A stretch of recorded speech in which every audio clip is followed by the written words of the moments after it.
हरे कृष्णा।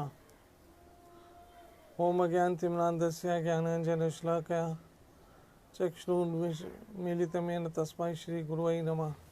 श्रीचैतन्यमनोभीष्टं स्थापितं येन भूतले स्वयं रूपकथमयं ददाति स्वपदान्तिकम्। जय श्री कृष्ण चैतन्य प्रभु नित्यानंद श्री अद्वैत गदाधर शिवासादि गौर भक्तवृंद की जय हो। हरे कृष्णा कृष्णा कृष्णा हरे हरे, हरे राम राम राम हरे हरे। ओम नमो भगवते वासुदेवाय, ओम नमो भगवते वासुदेवाय, ओम नमो भगवते वासुदेवाय। कृष्णाय वासुदेवाय देवकी नंदनाय च नंद गोप कुमाराय गोविंदाय नमो नमः। हे कृष्ण करुणा सिंधु दीनबंधु जगतपते गोपेश गोपी कांता राधा कांता नमस्तुते। तप्ता कंचन गौरंगी राधे वृंदावनेश्वरी ऋषभानुसुत देवी प्रणमामि हरिप्रिया। श्री कृष्ण चैतन्य प्रभु नित्यानंद श्री अद्वैत गदाधर शिवासादि गौर भक्तवृंदा। हरे कृष्णा कृष्ण कृष्ण हरे हरे, हरे राम राम राम हरे हरे।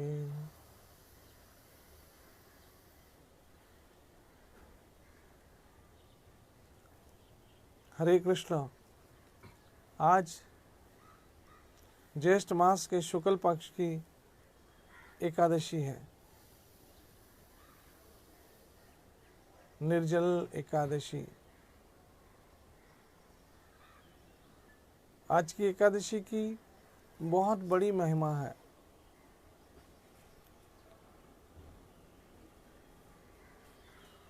और आज भगवत गीता सुनने की, पढ़ने की या भागवत सुनने पढ़ने की बड़ी महिमा है।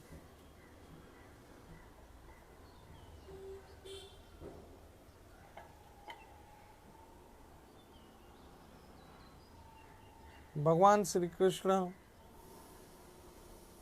का प्रिय व्रत एकादशी। ये एकादशी का पुण्य अखूट है, कभी समाप्त नहीं होता है। अमर अजर कर देने वाला पुण्य है एकादशी का। जो एकादशी का व्रत रखते हैं वो धन्य हो जाते हैं। आज की एकादशी का व्रत महापापी व्यक्ति को भी तार सकता है। एकादशी के व्रत में इतनी शक्ति है।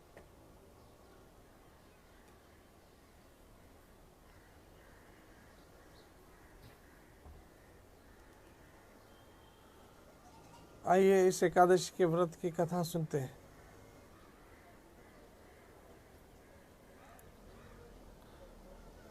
श्री भीम वेद व्यास जी से कहने लगे, हे पितामह, युधिष्ठिर, माता कुंती, द्रौपदी, अर्जुन, निकुल और सहदेव आदि सब एकादशी का व्रत करते हैं और मुझे भी उस दिन अन्न खाने से मना करते हैं। मैं उनसे कहता हूँ कि भाई, मैं भक्तिपूर्वक भगवान की पूजा कर सकता हूँ, दान दे सकता हूँ, परंतु एकादशी के दिन भूखा नहीं रह सकता हूँ।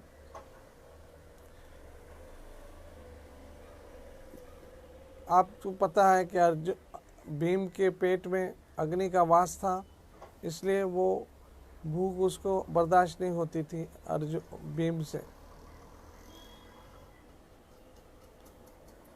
जब कहा कि मैं एकादशी के दिन भूखा नहीं रह सकता हूँ, तब वेद व्यास जी बोले, हे भीम, यदि तुम नरक को बुरा और स्वर्ग को अच्छा समझते हो तो प्रत्येक मास की दोनों एकादशियों को अन्न नहीं खाना चाहिए। हर एकादशी को अन्न नहीं खाना चाहिए, हर एकादशी का व्रत रखना चाहिए। इस पर भीमसेन बोले, हे पितामह, आपसे मैं पहले कह चुका हूँ कि मैं एक दिन तो क्या, एक समय भी भोजन किए बिना नहीं रह सकता। फिर मेरे लिए पूरे दिन का उपवास करना तो बहुत ही कठिन है। मेरे पेट में अग्नि का वास है, जो अधिक अन्न खाने से ही शांत होता है। यदि मैं प्रयत्न करूं तो वर्ष में एक व्रत अवश्य कर सकता हूँ। वर्ष में एक बार एकादशी का व्रत रख सकता हूँ। अतः आप मुझे कोई ऐसा व्रत बताइए जिससे मुझे स्वर्ग की प्राप्ति हो सके, सतगति प्राप्त हो सके। श्री व्यास जी बोले कि हे वायुपुत्र, बड़े बड़े ऋषि और महर्षियों ने बहुत से शास्त्र आदि बनाए हैं। यदि कलयुग में मनुष्य उन पर आचरण करे तो अवश्य मुक्ति को प्राप्त होता है। उनमें धन भी बहुत कम खर्च होता है। उनमें से जो पुराणों का सार है उसे मैं कहता हूँ। मनुष्यों के दोनों पक्षों के एकादशी का व्रत करना चाहिए। ये है पुराणों का सार। सारे पुराणों का सार ये है कि एकादशी का व्रत महीने की दोनों पक्षों की एकादशी को करना ही चाहिए। इससे स्वर्ग की प्राप्ति अर्थात सतगति होती है। श्री वेद व्यास बोले, हे भीमसेन, कृष्ण और मिथुन संक्रांति के मध्य में ज्येष्ठ मास की शुक्ल पक्ष की एकादशी होती, उसको निर्जले का व्रत करना चाहिए। ये आज की एकादशी के विषय चर्चा की जाती है। आज की एकादशी को निर्जल एकादशी का व्रत करना चाहिए। इस एकादशी के व्रत में स्नान और आचमन के जल वर्जित नहीं, यानी इसमें थोड़ा सा 6 माशा इतना सा जल लेकर आचमन किया जा सकता है, कुल्ला किया जा सकता है और स्नान किया जा सकता है, वो वर्जित नहीं है। अदरवाइज पानी पीना वर्जित है। आज निर्जल एकादशी है और इस दिन भोजन भी नहीं करना चाहिए, निराहार रहना चाहिए, क्योंकि भोजन करने से व्रत नष्ट हो जाता है। यदि सूर्य उदय से सूर्य अस्त तक मनुष्य जलपान न करे तो उसे 12 एकादशी के फल की प्राप्ति होती है। द्वादशी के दिन सूर्य उदय से पहले ही उठ जाना चाहिए। इससे पश्चात भूखे ब्राह्मणों को अर्थात दान पुण्य करके एकादशी का पारण करना चाहिए। हे भीमसेन, स्वयं भगवान ने मुझसे कहा था कि इस एकादशी का पुण्य समस्त तीर्थों और दान के बराबर है। एक दिन निर्जल रहने से मनुष्य पापों से मुक्त हो जाता है। जो मनुष्य निर्जल एकादशी का व्रत करते हैं उनकी मृत्यु के समय भयानक यमदूत नहीं दिखते हैं। यानी जो निर्जल एकादशी का व्रत रखते हैं मरते समय उनको यमदूत नहीं दिखते, बल्कि भगवान के दूत होते हैं। यमदूत नहीं दिखेंगे उनको जो आज निर्जल एकादशी का आज का व्रत करते हैं।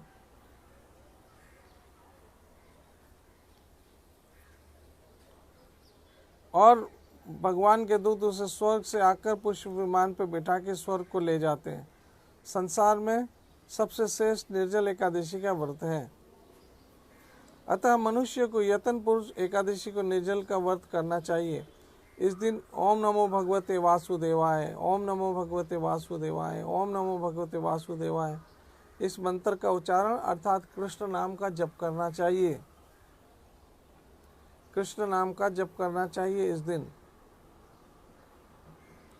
और गौदान इत्यादि इत्यादि करनी चाहिए। इस एकादशी को भीमसेन या पांडव एकादशी भी कहते हैं। निर्जल व्रत करने से पहले भगवान की पूजा करनी चाहिए, जो अभिषेक आपने सुबह में की होगी आज, और विनती करनी चाहिए भगवान से कि आज मैं निर्जल करता हूँ और इसके दूसरे दिन भोजन करूँगा। ये संकल्प करके आज का श्रद्धापूर्वक व्रत करना चाहिए। इससे मेरे सारे पाप अवश्य नष्ट हो जाएंगे, उसमें कोई शंका नहीं है।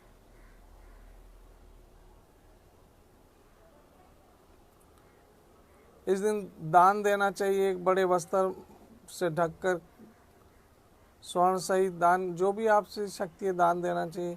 जो मनुष्य इस व्रत के अंतराल में स्नान तप आदि करते हैं उनको करोड़ों पल स्वर्ण दान का फल मिलता है। जो मनुष्य इस दिन यज्ञ होम आदि करते हैं उसका फल वर्णन भी नहीं किया जा सकता। इस निर्जल एकादशी के व्रत से मनुष्य विष्णु लोक को जाता है। जो मनुष्य इसी दिन अन्न खाते हैं, आज के दिन अन्न नहीं खाना चाहिए, मैं नहीं कह रहा हूँ, कथा में लिखा है, ये कथा में लिखा है कि आज के दिन अन्न नहीं खाना चाहिए। एकादशी के दिन उनको बहुत बुरा समझा गया है, बुरा कहा गया है, चंडाल कहा गया है। वे अंत में जानबूझ के जो एकादशी तोड़ते हैं वो नरक में जाते हैं। ब्रह्म हत्यारे, मदपान करने वाले, चोरी करने वाले, गुरु का द्वेष करने वाले, असत्य बोलने वाले इस व्रत से मुक्त स्वर्ग को चले जाते हैं। हे कुंती, जो मनुष्य या स्त्री इस व्रत को श्रद्धा पूर्वक करते हैं उन्हें कर्तव्य है कि वो सब प्रथम भगवान विष्णु की पूजा करें, जो आपने सुबह में श्री श्यामा शाम की पूजा की होगी अवश्य। उसके बाद गौदान, जो आपकी शक्ति है, जो भी दान दे सकते दीजिए। इस दिन ब्राह्मणों को दक्षिणा, मिठाई आदि बांटनी चाहिए। निर्जला के दिन अन्न, वस्त्र, छात्र, उपहान आदि का दान करना चाहिए। जो मनुष्य इस कथा को प्रेम से सुनते हैं या पढ़ते हैं उनको भी स्वर्ग की प्राप्ति होती है। इस प्रकार आज ये निर्जल एकादशी की कथा को पूरा किया। मैं उम्मीद करता हूँ कि आज आपने निर्जल व्रत रखा होगा और निर्जल व्रत रख के सारा दिन भगवान भजन करेंगे या भगवत गीता पढ़ेंगे, भगवत गीता सुनेंगे, भागवत सुनेंगे इत्यादि। और आप बहुत ही बिजी है और समय नहीं है तो कम से कम भगवान नाम का जप कीजिए जहाँ भी घूमते फिरते, और भगवत गीता का 10वां अध्याय पढ़ने की कोशिश या सुनने की कोशिश कीजिए और अपना जन्म सफल कीजिए। ये है आज की एकादशी का कथा। कल सुबह मंगल आरती के पश्चात जो भी आपके शहर के अंदर मुहूर्त निकले, मुंबई में तो मुंबई का हमारे यहाँ का मुहूर्त है 6:02 से लेकर 10 बजे तक का, ऐसे कुछ है मुहूर्त। लेकिन आप जिस शहर में रहते हो उस शहर के अनुसार या उस देश के अनुसार जो भी द्वादशी पारण का मुहूर्त हो उसके अनुसार जल लेकर भगवान की पूजा करके अपना व्रत खोल सकते हैं। भगवान मेरा ठाकुर राधा वृंदावन चंद्र आपको शक्ति दे, आपको, हाँ, क्योंकि कृष्ण गीता में खुद कहते तेषाम सत्ययुक्तानां भजतां प्रीत्यपूर्वकम ददामि बुद्धि योगम तम यान मान उपयांति ते। मेरे नाम का जप करते मैं उनको बुद्धि देता हूँ। तो आज अच्छा मौका है, आप करते रहे। भगवान आपकी एकादशी पूर्ण कराए, आपको शक्ति दे, स्वस्थ दे, तंदुरुस्ती दे और श्रद्धा से। जय जय श्री राधे, जय जय श्री राधे, जय जय श्री राधे। एकादशी मैया की जय हो।